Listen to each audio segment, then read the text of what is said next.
And this is part 4 of the Jimmy Hoffa story. So Michael Yarborough's family tells him, hey, this is the mob, so you don't need to say nothing about this, because if you do, they're liable to kill you and our whole family. So Michael Yarborough tells his family, well, okay, I won't say anything about it. So time goes on. Michael Yarborough, he lands a job. He's a correction officer.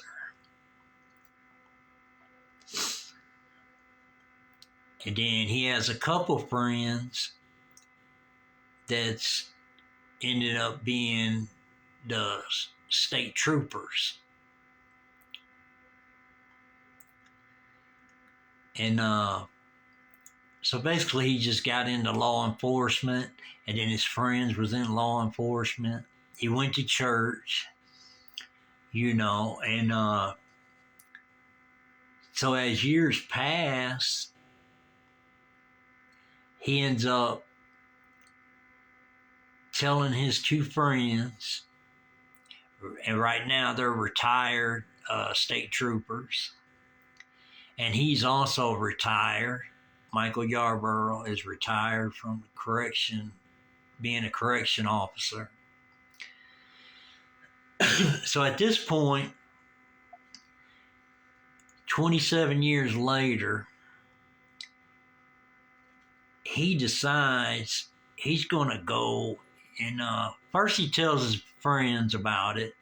And they're, like I said, they're retired state troopers, but they tell him, hey man, I wouldn't get involved in that because it's bigger than we are, and we'd hate to hear on the news you floating down the Detroit River head first.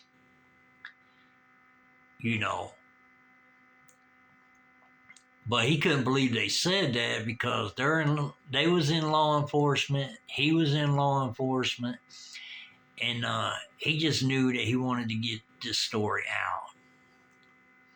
So 27 years later, he goes to the FBI Detroit, tells them his story,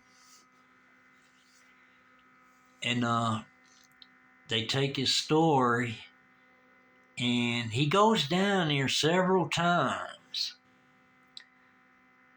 Well, the last time he went down there, the feds tell him, if you come back down here again, we're going to arrest you. And then he said, arrest me for reporting a murder? And he just couldn't understand that, And he really couldn't understand his friends. They were retired state troopers. He couldn't understand his friends saying leave it alone neither, but I guess they were just looking after his best interests, And it had nothing to do with law enforcement. It was just, a lot of people know about the mob and what they're capable of doing and what they will do if you get on their bad side. Or have done, So, that being said, Michael decides he's going to tell his story and get this story out about Jimmy Hoffa any way he can. So he gets an interview. He tries to get on the news. I believe it was Channel 2 he tried to get on, and they said, well, we can't do that without you doing a lie detector test. So he does a lie detector test, and then it comes back inconclusive. And inconclusive means they don't know if he's telling the truth or if he's telling a lie.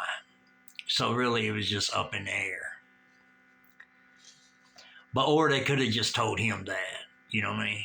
Because this is turning into kind of like a conspiracy, really. But anyway, we're going to stay on this story until we make a touchdown in what I said at the beginning of the video. we got this is a football game. The P is the people, and the A is authorities, and the people's got the ball down on the 20-yard line, and this is the progress that the people's made so far. And if everybody as a whole stays on top of this, gets involved with this, maybe we can get a touchdown. So that's basically what that's about. But anyways, so they don't do, Channel 2 doesn't do the interview.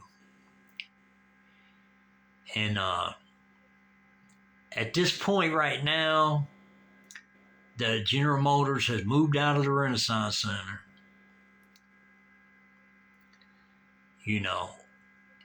And now it's up to the owner of the Renaissance Center. And they're trying to talk with him and see if they can get him on board.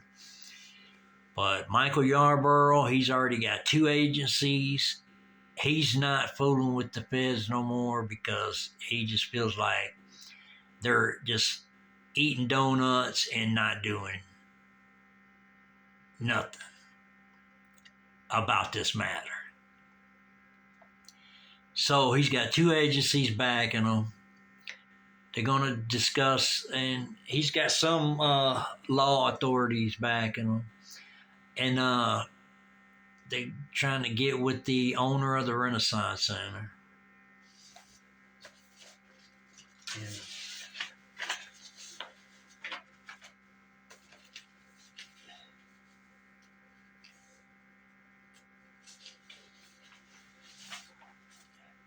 And once they get permission from him, right now Michael Yarborough says they're making good progress and stuff like that. So maybe our next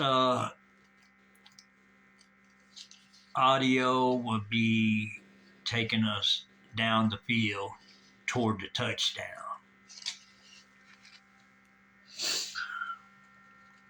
But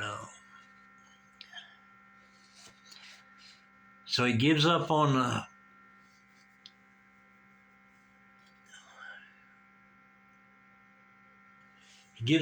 them, on the feds, because he believes there's some type of cover-up, And with them not going to check out, Michael Yarborough went to them first. The first time he went to the feds of Detroit was 2002, November of 2002, when he first gave him the story. And then he's made several trips to the office talking to different agents. And the last trip he made, and he's made a lot of phone calls too, and the last trip he made, they threatened to, if he comes back down to their office again, they was going to arrest him. And he's a retired correction officer, and he's got friends in law enforcement and stuff like that. So, they should, felt like he had some credibility just being in law enforcement, but they just didn't for some reason. So he just feels like, they're either paid to, look the other way and not look into this, or they basically just eat donuts and not doing anything about it. That's his words.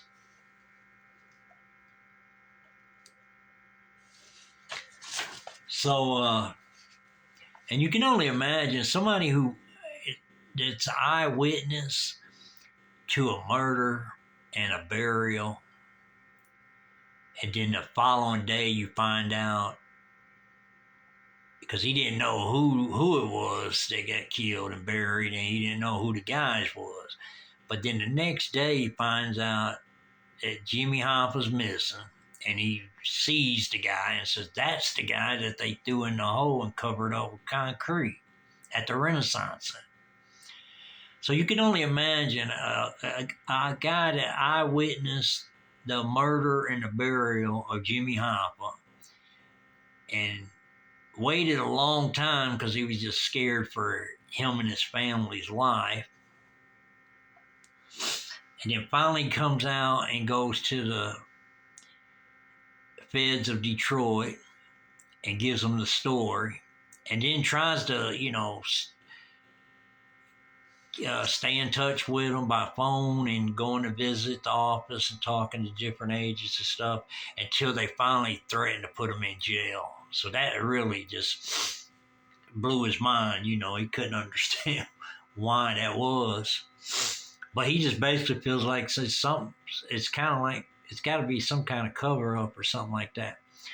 But now, Jimmy Hoffa's son, James P. Hoffa, he has turned to Donald Trump, the President of the United States, to uncover Jimmy Hoffa's files to see if there's something in there that, they haven't been told or haven't seen or something like that.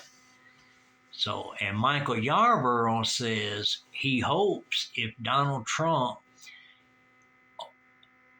opens the files to the Jimmy Hoffa case for the James P. Hoffa, the family, that Michael Yarborough hopes that the paperwork he gave them is in there, but he said he didn't know if they threw it in the trash right after he left their office or what, but he's went there multiple times.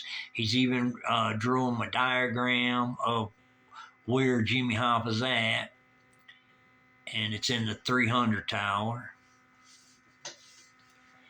And but he said the first diagram that he drew for him, and this is the purpose of him going to the FBI several times.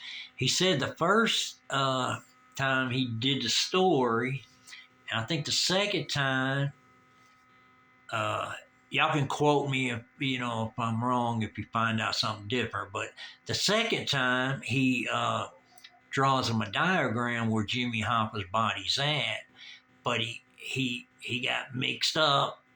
Same way he did when he went down the escalator and they told him to go right and he went left. Well, he got mixed up on the diagram. It's the same picture, but in a different tower or something like that. But anyways, he realizes that he messed up, so he goes back down to the FBI to correct his mistake. And then when he's doing that, I guess they're feeling like he's just making the story up or whatever. But, some people can just be, get twisted up, and then as long as you try to correct it, they should have let them correct it. But anyway, there's a shit show between him and the feds of Detroit because basically he's an eyewitness, ear witness, and the only one, basically, and seen everything, heard what he heard, saw what he saw, tried to report a murder and a burial of Jimmy Hoffa. And this is history of Detroit, Michigan. And he couldn't get nothing done about it. So anyways, he said, it's some kind of cover up or something. And then he said he didn't understand why the feds of Detroit are the only ones on the case and not feds of somewhere else. Like, they probably need the feds from another area. Sometimes when you got a big corruption like that in a certain area, and I'll bring this up. This ain't got nothing to do with the Jimmy Hoffa story, but I'm just bringing up corruption.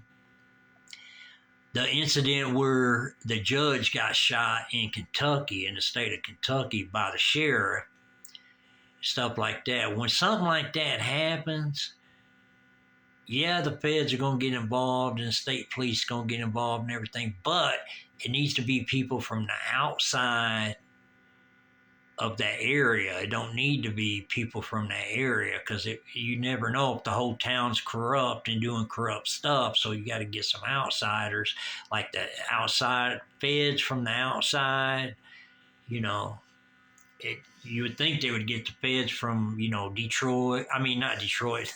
You'd get the feds from Tennessee or Ohio to handle the Kentucky case.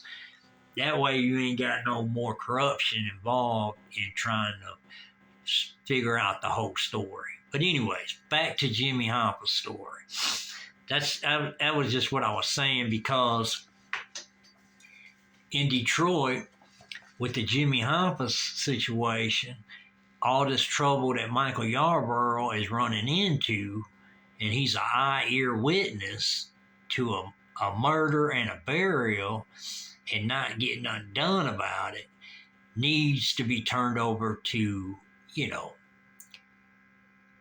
if the feds, Ohio, or the feds, Washington D.C. maybe, or something like that. Somebody that's don't have no dog in the fight as far as being corrupt.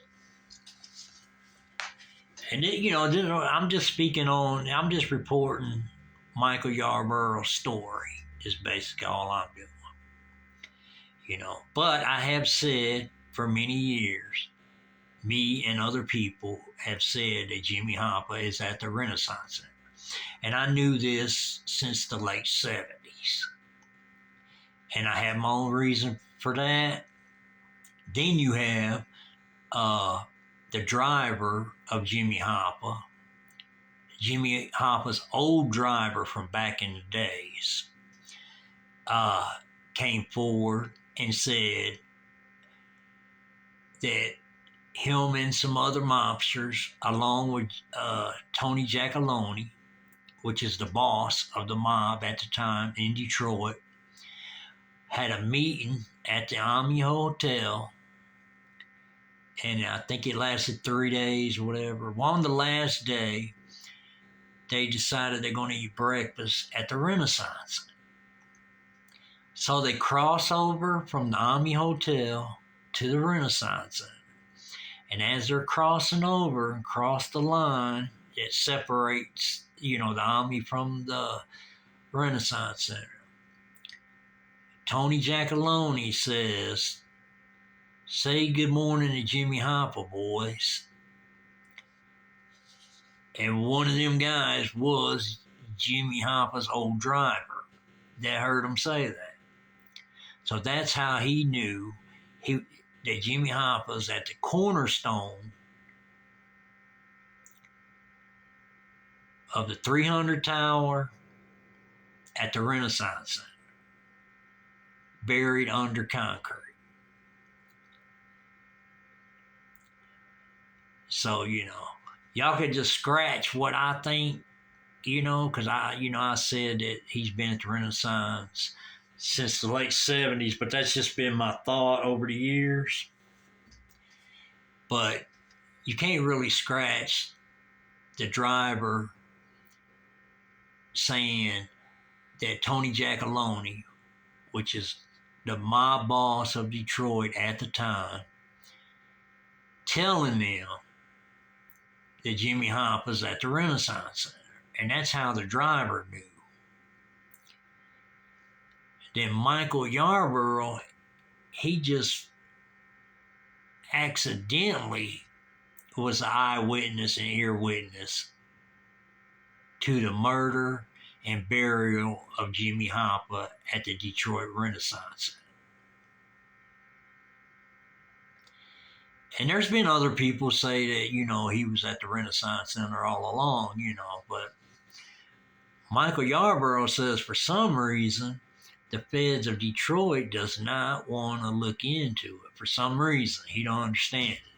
So this might have, James P. Hoffa may have to get Donald Trump involved in, releasing the files. And if I would say if Donald Trump hears Michael Yarborough's story, I don't know how much authority he'd have to have some agents look into it, but I think he can make it happen, really, because he's the president of the United States. But, that being said, we just have to wait and see. That's why this whole situation, we're going to just make it a football game and see how far down the field we can get. And if we recover his body, if they tried to, they will recover his body. But they may recover somebody else too. And the reason I'm saying that is because you remember the dude that was using the jackhammer, the jackhammer to ground out Jimmy Hoffa for yelling for help. Okay, they done discovered a yellow hard hat in this concrete. They already discovered that, but they ain't got it out yet. But they done discovered it. So they don't know if he just threw the hat in there to mark the place where Jimmy Hoffa's at, or they don't know if the mobsters threw the jackhammer guy in there along with Jimmy Hoffa, but the only thing they found it was his hat. So that it's either or. The guy threw the hat in there just to make a mark so you know where he's at in the future, or they threw his ass in there too, because a lot of times they don't want people, telling the story. So that's what Michael Yarborough is thinking, that either he's in there with Jimmy Hoffa, because they just recently, found the hard hat in the concrete. They ain't got it out yet, but they done found it in there. They got pictures of it. Okay. Now, over time, Michael Yarborough, this is his own words, he meets the son of the cement truck driver. He meets the son of the cement truck driver, the guy that was operating the cement truck. Okay? And his son told him, now, a lot of people tell stories. Some are true, some are just made up. But this is what the guy's son told Michael Yarborough. Said, they killed my dad because they was worried about him talking on the Jimmy Hoffa story and what happened, because my dad was the guy in the cement truck, is what he told Michael Yarborough. So that's kind of deep, and there may be some truth to that. It may be true. I'm not disregarding it, but that's just what Michael Yarborough's saying. Okay? Then Mike Yarborough was asked, has he ever got any death threats or anything like that? And he said, yes, I've got one call. I don't know who it was from. And they were telling me to leave the story alone. Leave it alone. Let it go. But Michael Yarborough is wanting to get this story out by any means necessary. And like right now, he's retired. He's got a bodyguard with him. He's got a K9 German Shepherd. He's got legal firearms for his security and stuff like that, in case something does pop off. But he's watching very closely, and his bodyguard's watching out for him. So, and if the truth be known later, the feds will be watching him, or they're probably watching out for him now, because he come out with this story and it does put his life in danger. And all we're doing here at Detroit's Darkest Times is just reporting on the story at hand. Basically just reporting the news, So, that being said, that's happened. So Michael Yarborough's went through some stuff, and probably still going through it on a day-to-day basis. So that being said, whoever is listening to this that's got some authority needs to really get this progress in motion and recover Jimmy Hoffa's body from the Renaissance Center. And I'm sure the owner of the Renaissance Center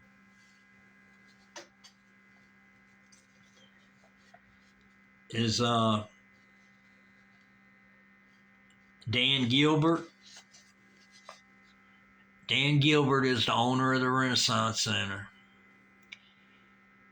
And he's a billionaire of Detroit.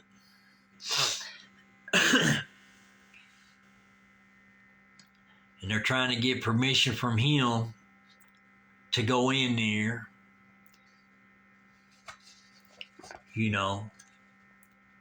and do what they need to do. So, and Jimmy Hoffa's body, from what Michael Yarborough's saying, Jimmy Hoffa's body, because he was asked, how deep do you think Jimmy Hoffa's body is? And he's on a live video showing where Jimmy Hoffa is. It's, he's under the floor and he's actually shows you where he's at. But he was also asked, how deep down do you think Jimmy Hoffa's body is? And then he responded by saying, well, it was a certain height of concrete already poured and it was already cured. And then they threw him in and then threw another layer of concrete on top of it. So you just gotta picture this. Okay. If you got a cement truck, the authorities know how much a cement truck holds of cement in one load, So my calculation is it's about that deep. Michael Yarborough says 3 to 4 feet,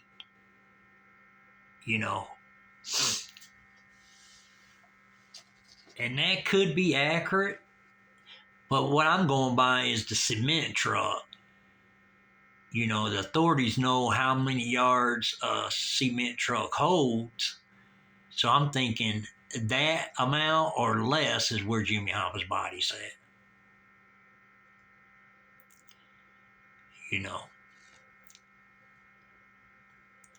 So, that being said, and then Michael Yarborough said, you can either go from the top or the side to, drill. And he's got 2 people backing him. He's got the DNA, the guy that's working on the John Benet Ramsey case. He's a DNA, forensic DNA. He's willing to be a part of this situation too. And Michael Yarborough, he just now that it's been many years later and they got a lot of technology now, he was wanting the guy that's over the John Benet Ramsey case to do the forensics on the 1975 Mercury Marquise again to see who all was in that car, And so far they got 2 people's DNA, which is Jimmy Hoffa's and somebody else. So maybe they'll do that too, but they just got to get approval on everything. But so far, Michael Yarborough says everything's going pretty good. And it's moving in motion, but so he's just basically trying to get this accomplished before they tear down the Renaissance Center. Because he talked to the state police about, do they know when they're going to tear the Renaissance Center down?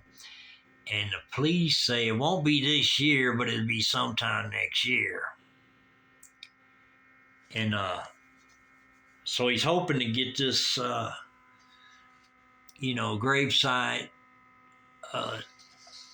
uncovered before they destroy the Renaissance Center. Because if anybody knows about how they take down big buildings, is they use explosives and they blow it all to pieces until it just falls straight down, and then they just clean it up.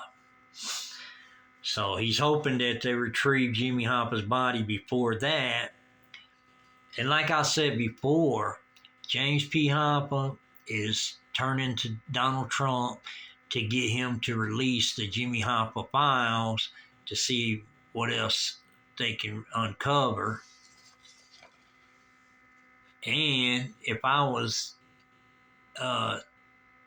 James P. Hoffa, I would try to get the Teamsters to picket outside the Renaissance Center to get this gravesite uncovered, and hopefully, because sometimes it just takes a lot of effort for people to get something done. And like Michael Yarborough, Michael Franzese, everybody, Michael Franzese just gave his information just so they can put it with Michael Yarborough's information to see if it, it's kind of the same information for those of you who don't know. And but anyways, Michael Yarborough says that, and when Michael Yarborough is asked, did he have any death threats? And he tells them, yeah, I had one phone call. Then he tells them about meeting a cement truck driver's son. And his son said they killed my dad because they didn't want him talking. Then Michael Yarborough says that his brother-in-law started a trucking company. And the Teamsters wanted him to join the Teamsters, and he didn't want to. And Michael Yarborough, this is his own words, says they killed his brother-in-law. So I don't know how he knows that, or if he just thinks that, or if he's got proof that they did, or what the story is. But that's Michael Yarborough's own words. So I'm just reporting the news. You know what I mean?